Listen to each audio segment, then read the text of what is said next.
Hi friends, this is your lesson 6 exit ticket.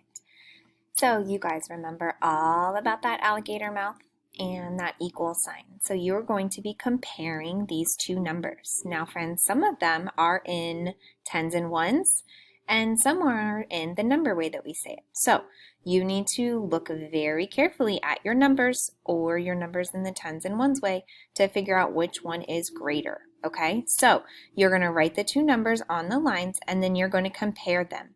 Greater than, less than, or equal to. You're going to put the symbol, remember one of these symbols, inside the circle, and then you need to make sure you circle the correct wording to go in between the two numbers. Okay, remember we always read from left to right. Okay, so you're going to do that for all four of these, then turn it into my back table. Go on extra math, and then you may either go on freckle or you may go on happy numbers. I will be back after lunch and recess. Can't wait to see you. See you soon.